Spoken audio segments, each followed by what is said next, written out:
I'm not trying to do anything. This is my money. 13-year-old Jessica Williams stood trembling at the customer service counter, her voice cracking with a frustration she didn't understand.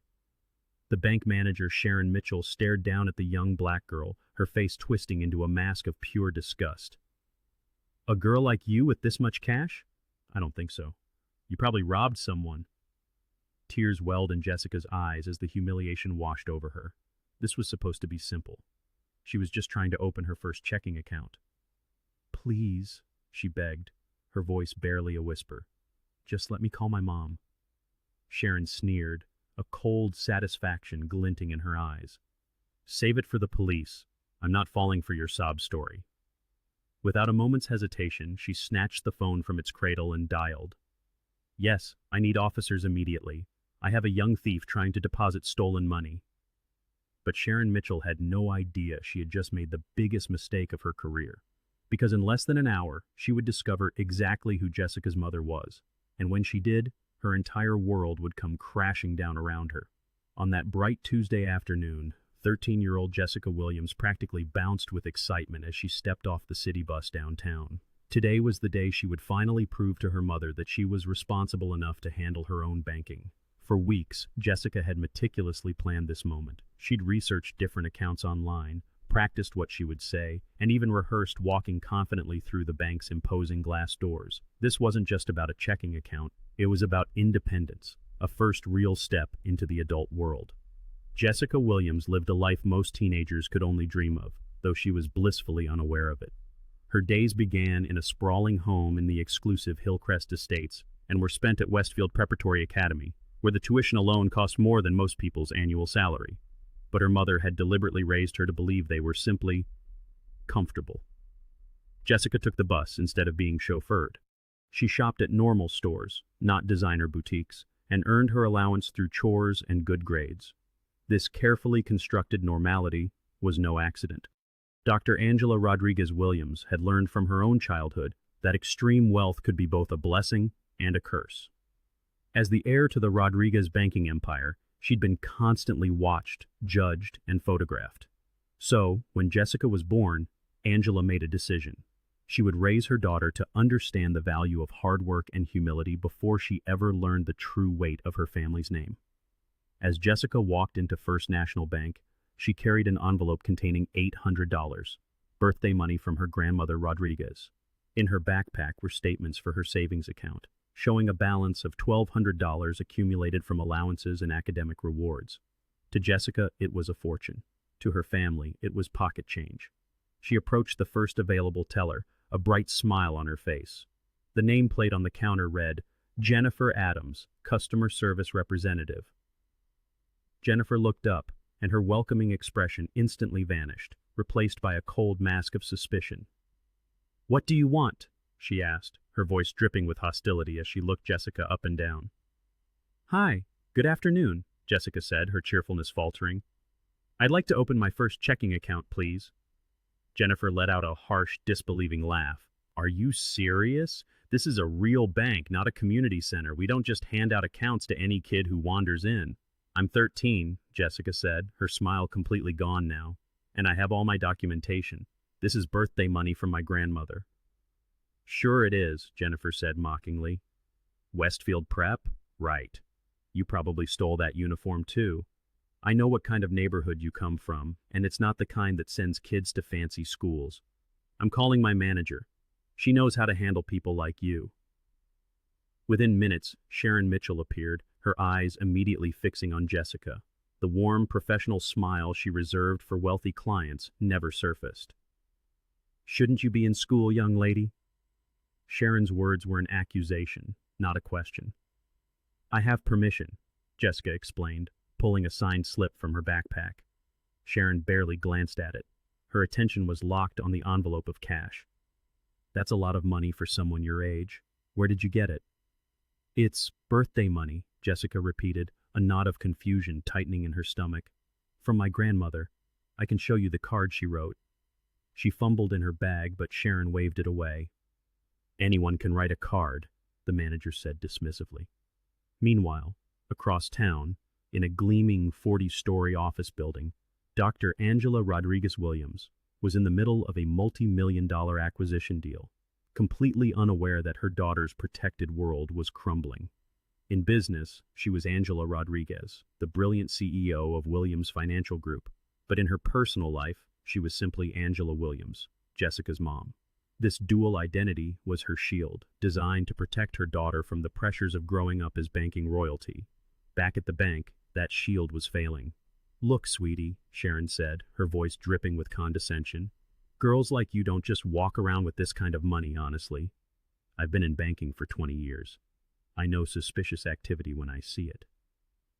Girls like you." The words hit Jessica like a physical blow. She had never imagined they would be directed at her. "Please," she whispered, her voice wavering. "Can you just call my mom? She can explain everything. Her name is Angela Williams." Sharon's eyes narrowed. "Nice try. For all I know, you're working with adults who sent you in here."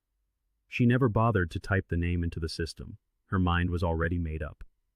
As other customers watched in uncomfortable silence, Jessica learned a painful lesson, that good people could stand by and do nothing. The irony was staggering.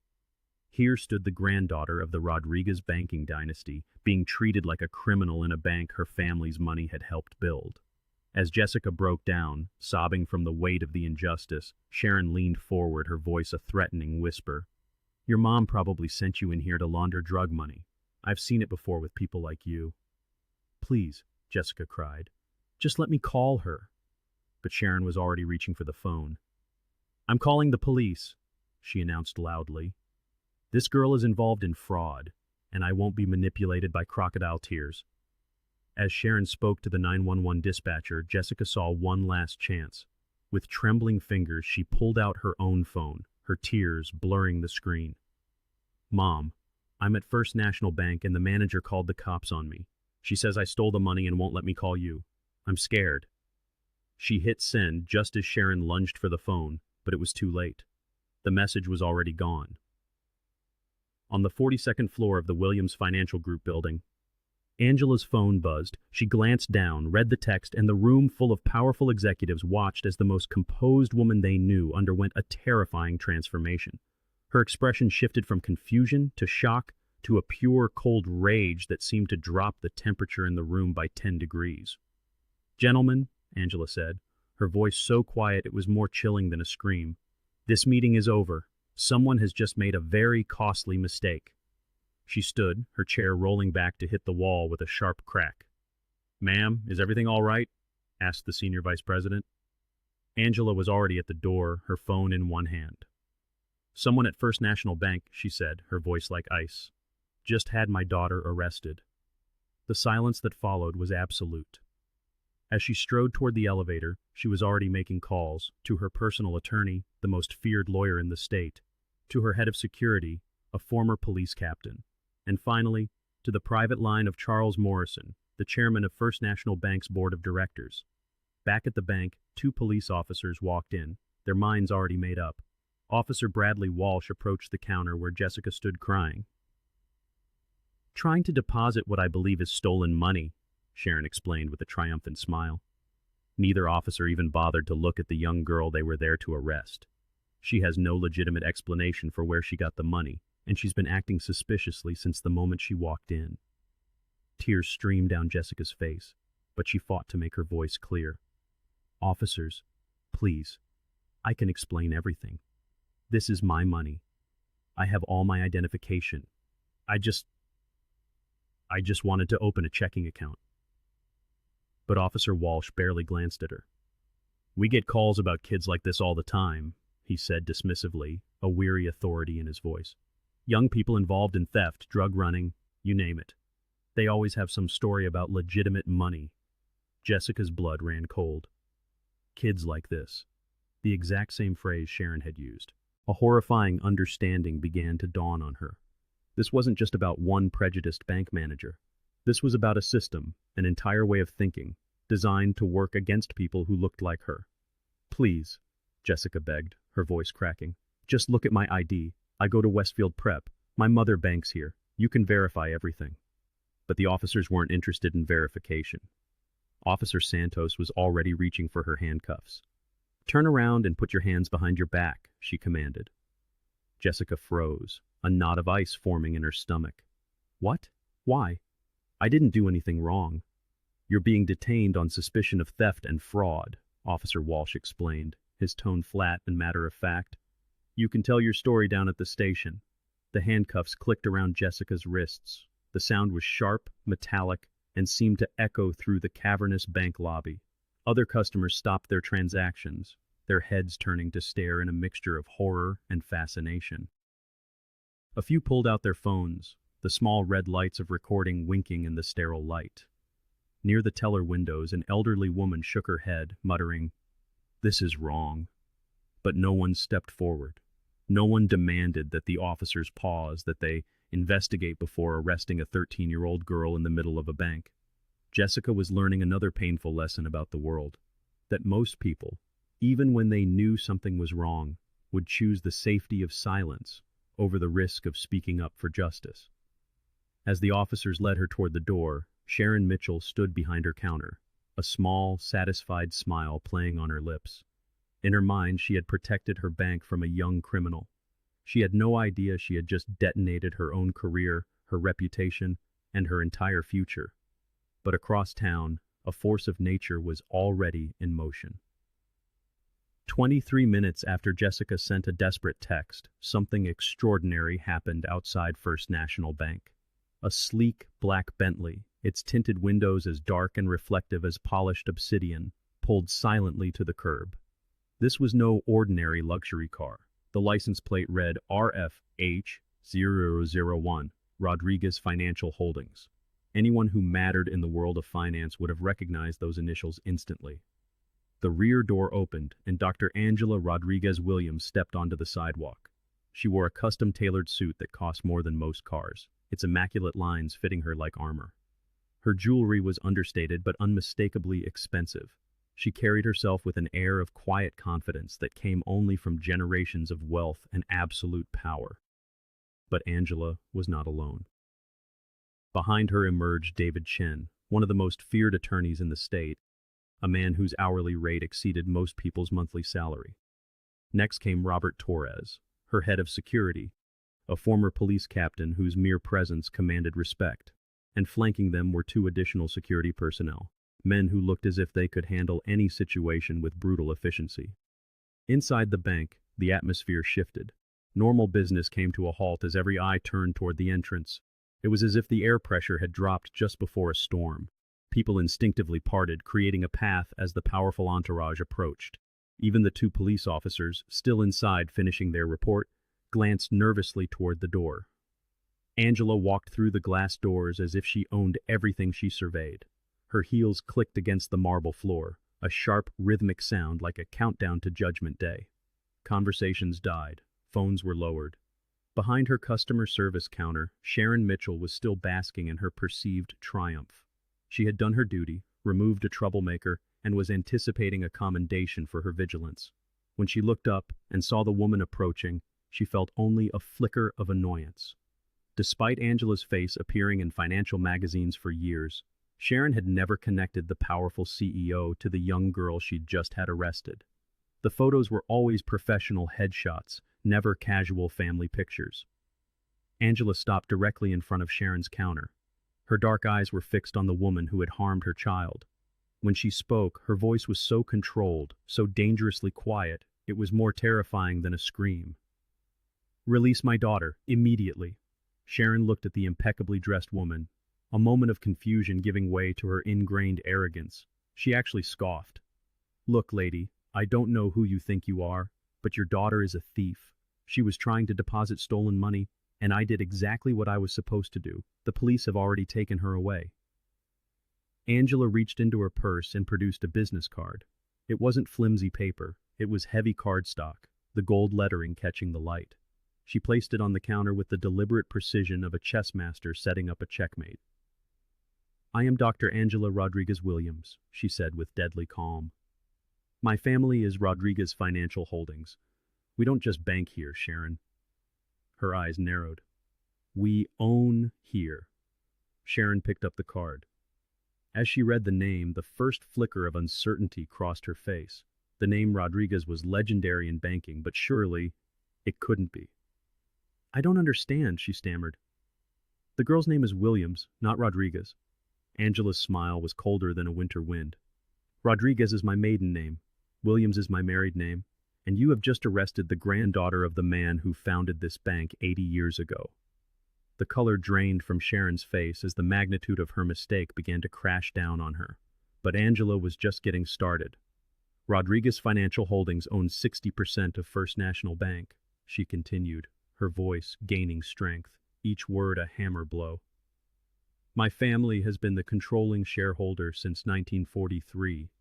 Every promotion you have ever received, every paycheck you have ever cashed, every benefit you have ever enjoyed, it all came from my family's money. A crowd was now gathering. Other employees emerged from their offices, drawn by the electric tension. Customers were raising their phones again, recording what was clearly becoming an epic confrontation. Angela's attorney, David Chen, stepped forward. Ms. Mitchell, he said, his tone clinical and sharp. Are you seriously suggesting that a child depositing birthday money constitutes suspicious activity? Are you aware that racial profiling is a federal crime?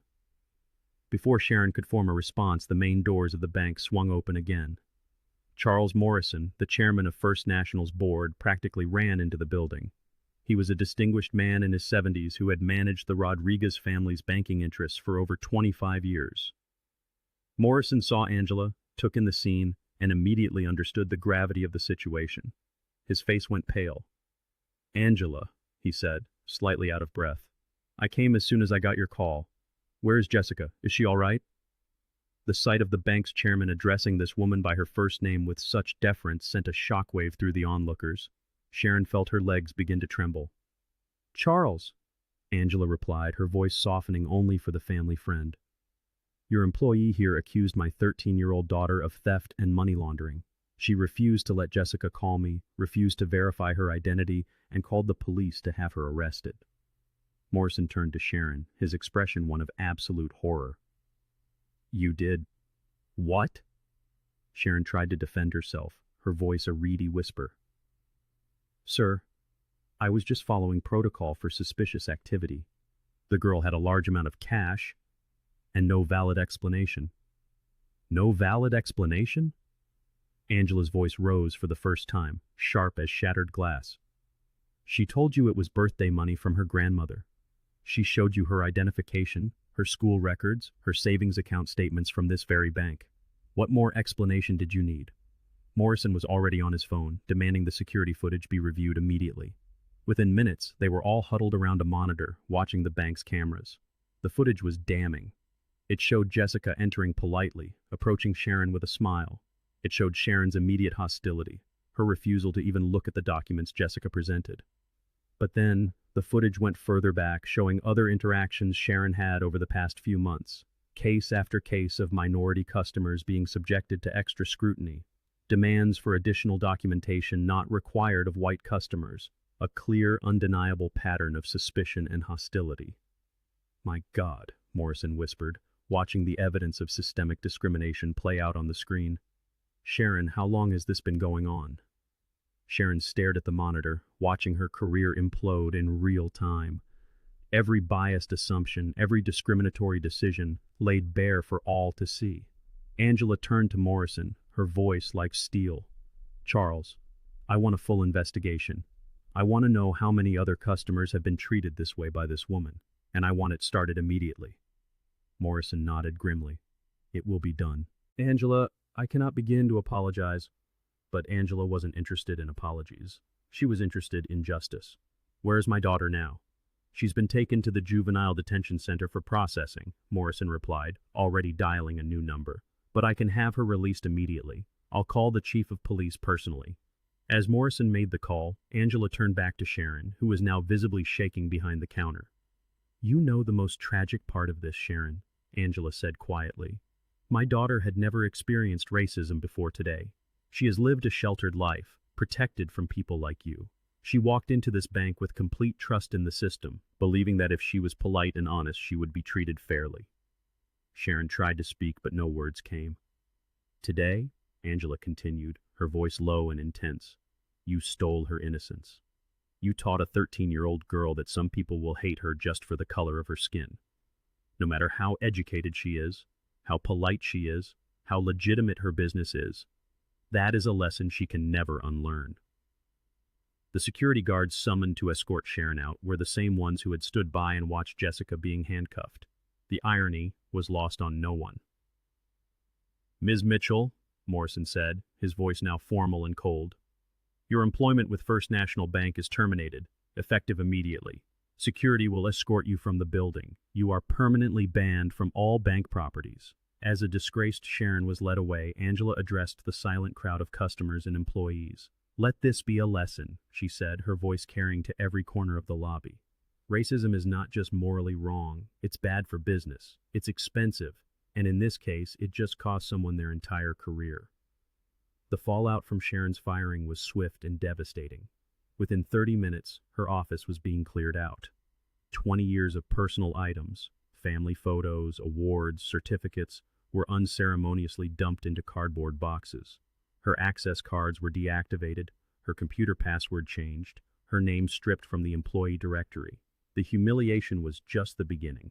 The banking industry is a small world and news travels fast. By the end of the day, Sharon's termination, and the reason for it, had spread to every major bank in the state. By the end of the week, her name had become a cautionary tale whispered at conferences and in seminars, a synonym for the poison of institutional racism. Her LinkedIn profile, once a testament to 2 decades of steady advancement, now bore a silent, damning gap that every potential employer would understand without a single question. Sharon's punishment, however, was just the start. The police officers who had arrested Jessica found themselves under the most intense scrutiny of their careers. Officer Walsh, a 15-year veteran, discovered that decisive action meant nothing without fair investigation. His body camera footage was reviewed frame by frame, revealing a pattern of assumptions his supervisors could no longer ignore. Officer Santos faced a barrage of questions. Why had she never asked to see the documents Jessica offered? Why had she automatically believed the accuser without verification? Why had she treated a crying 13-year-old like a hardened criminal? Both officers were suspended. A full internal affairs investigation was launched, examining not just this incident, but every arrest they had made involving minority suspects over the past 5 years. The data painted a clear, ugly picture. Officer Walsh arrested black suspects at a rate nearly 3 times higher than his white colleagues. Officer Santos used force against minority suspects far more often than against white suspects in similar situations. The numbers told a story of systemic bias that could no longer be denied. The public outrage was swift and sustained. The police department was forced to implement sweeping reforms, new protocols requiring thorough investigation before any arrest, especially involving a minor, mandatory enhanced bias training every 6 months, and the establishment of a civilian oversight board to investigate complaints of racial profiling. At First National Bank, Chairman Morrison worked tirelessly to repair the damage. Every single employee, from part-time tellers to senior executives, was required to complete 40 hours of intensive bias training. New protocols were established for serving young customers, training staff to understand that teenagers might have legitimate reasons for handling cash. A new rule was implemented. No customer under 18 could be reported to authorities without the approval of at least 2 managers and clear documentation of a specific policy violation. But the most important changes were happening in the quiet of a Bentley on the long drive home from the juvenile detention center. Jessica stared out the window, watching the familiar neighborhoods pass in a blur, her predictable world now feeling fragile and frightening. "Mom," she finally said, her voice barely a whisper. "Why did that woman hate me so much? I'd never even met her before. I was polite. I had all my documents. I didn't do anything wrong." Angela's hands tightened on the steering wheel. How do you explain the inexplicable to a child? How do you tell a 13-year-old that some people will hate her for something as arbitrary as the color of her skin? She pulled the car over to the side of the road, giving this conversation the undivided attention it deserved. "Baby," Angela began, her voice thick with a pain she had hoped to shield her daughter from forever. "What happened to you today? It wasn't about anything you did. That woman made assumptions about you because of your skin color. That's called racism. It's ugly, and it's wrong, but it exists in this world. Jessica turned to her, confusion and hurt clouding her young face. But we have money. We live in a nice house. I go to a good school. Doesn't that matter? This was the moment Angela had been dreading for 13 years. For Jessica's entire life, Angela had tried to construct a world free from the harsh realities of prejudice. She had carefully curated an existence where her daughter would be judged by her character, not by the color of her skin or the size of her family's fortune. But that fragile world had just been shattered, and Angela was forced to confront a painful truth. Her protection may have left Jessica utterly defenseless. "Sweetheart," Angela said, her voice quiet in the confines of the car. "I need to tell you something important about our family. We don't just have money. We have a lot of money, more than most people could ever imagine." For the next 2 hours, parked on the shoulder of the road, Angela unspooled the truth. She spoke of the Rodriguez banking dynasty, a legacy started by her great-grandfather in the 1940s. She revealed the family's current net worth of nearly $3 billion, and the controlling interests they held not just in First National Bank, but in dozens of financial institutions across the country. Jessica learned that her comfortable middle-class life was an elaborate illusion. The modest house she grew up in was just one of 7 properties. The public school events her mother faithfully attended were balanced by private board meetings where Angela made decisions affecting thousands of employees and millions of customers. "Why didn't you tell me?" Jessica's voice was small, a whirlwind of shock and a sting of betrayal swirling within her. Angela reached across the console, taking her daughter's hands. "Because I wanted you to become you first," she explained, her voice thick with emotion. "I wanted you to understand the value of hard work, of kindness and humility, before you ever had to learn about the responsibility that comes with our family's position. I was trying to protect you from the pressures and expectations of extreme wealth. But I see now, in doing so, I left you unprepared for the world as it truly is." Jessica was quiet for a long moment, staring down at their joined hands as the weight of it all settled over her. "So, we could have stopped what happened today?" "Yes," Angela said, her tone firm. "And we did stop it. But more importantly, we're going to make sure it doesn't happen to other kids who don't have our advantages." That conversation marked Jessica's transformation. She shed the skin of a sheltered teenager and began to emerge as a young activist with a fire in her eyes. She devoured books on civil rights, economic justice, and the dark history of discrimination in financial services. She learned about redlining, predatory lending, and the countless ways the banking system had been weaponized to perpetuate inequality. But she also learned about the power of advocacy and the profound duty to use privilege as a shield for others. Within a month of her arrest, the Rodriguez Family Foundation announced a major new initiative, Financial Justice for All. It was a comprehensive and ambitious program designed to educate young people about their financial rights. It included workshops for teenagers, legal resources for families facing discrimination, and funding for community organizations promoting financial literacy. It also established a hotline, a lifeline for any young person who experienced the kind of humiliation Jessica had endured. Jessica became the face of the campaign. She shared her story at schools and community centers, her message simple but resonant. Every young person, regardless of race, age, or background, deserved to be treated with dignity. The response was a tidal wave. Thousands of young people came forward with their own stories, many having simply accepted poor or suspicious treatment as a fact of life, never realizing they had rights worth fighting for. First National Bank, in the meantime, was undergoing a revolution. The changes went far beyond simple bias training.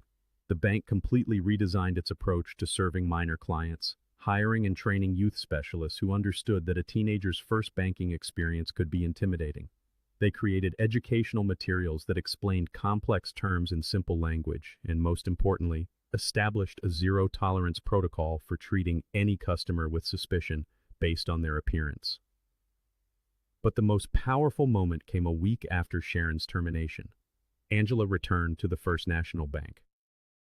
She stood in the center of the lobby, the very spot where her daughter had been humiliated, and addressed the entire assembled staff. Tellers, managers, and security guards stood in nervous silence. My family built wealth in this country despite people like Sharon trying to stop us, Angela began, her voice ringing with clarity and conviction. My great-grandfather started with nothing but a belief that financial services should be for everyone.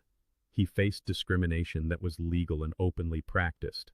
Banks refused him. Loan officers told him to his face they didn't do business with his kind. But he didn't give up. He worked twice as hard, saved every penny, and eventually started his own bank to serve everyone fairly.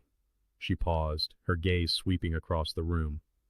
3 generations later, my daughter walked into this bank, a bank her family's money helped build, and was treated like a criminal by someone paid with my family's money. The irony would be laughable if it weren't so tragic. The room was utterly still.